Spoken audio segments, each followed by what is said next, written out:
This is 12 News Now at 6. 12 News is your local election headquarters, and we've got you covered on this election night. The first polls have just closed in the Eastern time zone sections of Kentucky and Indiana. Here in Rhode Island and Massachusetts, the polls are open for another couple of hours. Hundreds of thousands have already voted in Rhode Island. Thank you for joining us on this election night. I'm Mike Montecalvo. And I'm Shannon Heggie. The Rhode Island Board of Elections is holding another meeting right now. Earlier, they reported no major issues so far. And we have a team of reporters covering every angle. We begin with Kim Kalunian, live at East Providence with an update on turnout and how voters are feeling. Kim? Yeah, Mike and Shannon, we've been here outside of the Myron J. Francis Elementary School in the Rumford section of East Providence for several hours and have seen really a steady stream of voters coming in and out. There's actually 2 precincts voting inside this school today, and the voters that we spoke with earlier today really are energized. And while there are several local races on their ballots today and some referendum as well, most of them are, of course, focused on the presidential election. And whichever way they're voting, they all seem to agree that a lot is at stake. Among those who were casting their ballots today, 18-year-old Olivia, who for the first time was eligible to vote. Well, this is my first time voting, so I really just wanted to make my voice heard and make a difference in the community and in the world.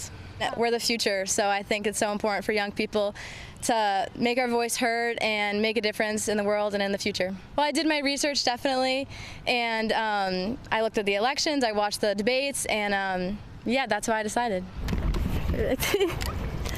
So how did it feel to vote for the first time? It felt great. It feels really good to be able to exercise my right to vote, and I'm really happy.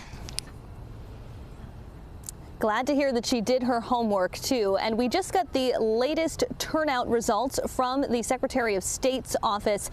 248,000 Rhode Islanders so far have cast their ballots today on Election Day, 171,000 early voters and over 52,000 mail ballots. That's about a 60% turnout so far, still a little bit under the 2020 numbers that we saw.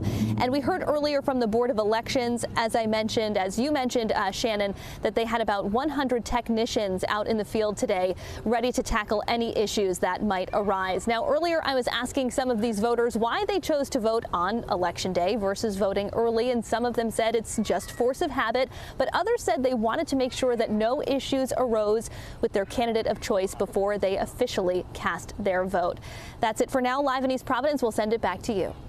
Thank you, Kim. And former President Donald Trump says he plans to watch tonight's results at Mar-a-Lago with family and supporters. Earlier, he thanked staffers at his campaign headquarters in West Palm Beach, Florida, after he and former First Lady Melania Trump cast their ballots. He said he believed so far the election has been fair. No, I feel very confident. I have felt, we went in with a very big lead today, and it looks like Republicans have shown up in force.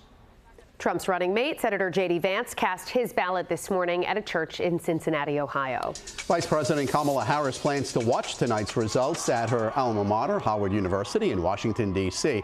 This afternoon, she stopped at the DNC headquarters in Washington, where she met with volunteers and talked to voters over the phone. She's been spending the day doing radio interviews in all 7 battleground states, including a station in Atlanta, urging people to get out and vote. That's what my focus is right now today, I must admit, which is making sure everybody knows the power of their voice through their vote. Harris' running mate, Minnesota Governor Tim Walz, made a stop in Harrisburg, Pennsylvania earlier today. He arrived in Washington this afternoon. Here at home, we're watching the Rhode Island Senate race between incumbent Sheldon Whitehouse and Republican challenger Patricia Morgan. Whitehouse voted this morning in Newport, then visited polling sites across the state. Morgan cast her ballot this morning in West Warwick before embarking on her own tour of locations statewide. I've done everything I can to get my word out to the people of Rhode Island, and I hope that they will make me senator. I'll make their lives better.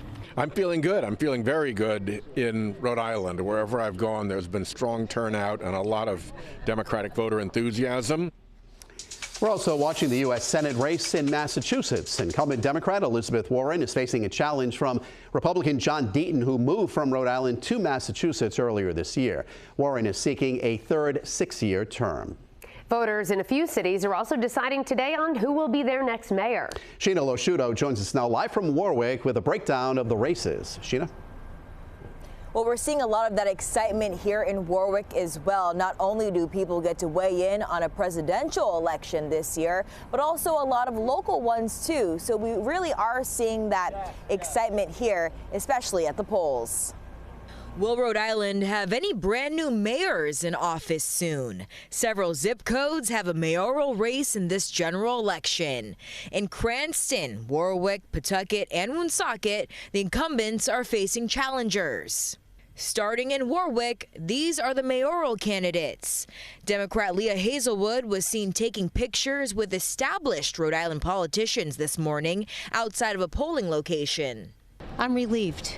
I'm relieved that I've reached the finish line. I'm here. Now we'll just wait for the numbers to come in. It's a common election day sight to see signs like this everywhere. We also spoke to Warwick's incumbent independent mayor, Frank Picozzi. But of course, when you're in office, you are campaigning all the time because people judge you on your performance. And this is Patrick Maloney Jr., who was recently on 12 News This Morning. My biggest claim to fame for Warwick was on the school committee, where I saved taxpayers over $50 million since 2011. Meanwhile, in Cranston, Democratic City Councilor Robert Ferry is challenging Republican incumbent Ken Hopkins. And in Woonsocket, the City Council President John Ward is challenging incumbent Mayor Christopher Beauchamp. And a lot to watch tonight. Over in Pawtucket, we're closely watching their mayoral race. Nathan Luciano is challenging the incumbent mayor, Don Grebian. Reporting live in Warwick tonight, I'm Sheena Losciuto, 12 News. Our in-depth coverage continues now with politics editor Ted Nesi, who joins us now from the 12 News Election Update Center. Ted, something that comes up over and over as you talk to people about the election is, when will we know the results? You've actually put together a little guide so we know what to expect. Yeah, very, very dangerous, Shannon, to walk people through the night ahead, right? But what I understand why people aren't sure, because 4 years ago, Joe Biden wasn't officially called as the winner until Saturday. And of course, to this day, Donald Trump hasn't conceded that 2020 race. So I want to walk people through what they can expect over the course of the night, hour by hour. The first big moment, 7 p.m., polls will close in Georgia. And then a half hour later, 7:30 p.m., polls will close in North Carolina. These two states are key for two reasons. They're, of course, crucial battleground states, but they also count fast. Georgia has said a big share of their vote will be counted within an hour of the polls closing, they think. That could tell us, did Kamala Harris have some strength in Georgia? Joe Biden won it narrowly last time. Or did Donald Trump rebuild Republican strength there? How is he doing? Then at 8 p.m., as we watch those states, Rhode Island and Massachusetts will close. Not a ton of high-profile races here, but I expect we'll know the Rhode Island results fast because Rhode Island counts quite quickly. Massachusetts a little slower these days. But also at that hour, Pennsylvania, possibly the most crucial of the swing states. But that count could take a while because lawmakers have not allowed state elections officials to pre-count those mail ballots and process them. And so that means it may be a while before we get a count out of Pennsylvania, even though they'll be closed at 8. Then at 9 p.m., another big moment. Polls will close in 3 swing states. So 6 of the 7 battleground states will be closed at this point. Michigan is probably our best hope for a fast count. Arizona and Wisconsin will likely take longer. Then at 10 p.m., the last swing state closes, Nevada. They take a long time to count in Nevada. It took days in 2020, so I'm not sure what to expect this time, but I'm certainly not expecting an early result out of there. Stepping back, though, I would say by that 10 p.m. hour, when we're on live on Fox Providence, I expect we're going to have a feel for how this night is going. Do one of the 2 presidential candidates show strength, or is it going to be really neck and neck? And of course, I think we'll have a strong feel for Rhode Island and Massachusetts. Finally, 1 a.m., polls will close in Alaska. Those will be the final polls to close in the United States, and at that point, the election will be done and the counting will be the only thing left to do. So again, I expect by the 10 o'clock hour, we'll have some good sense of which campaign's feeling confident or if we're headed to a photo finish. Back to you guys. All right, Ted, thank you. And of course, we'll have team coverage starting at 10 o'clock tonight. A Coventry man is facing disorderly conduct charges after police say he caused problems at a polling place in town. Police say they arrested 33-year-old Timothy Massey at the Maple Root Baptist Church this morning. Police claim he harassed voters, political supporters, and election staff and was making vulgar remarks even after police got there. Scheduled to be arraigned by a bail commissioner.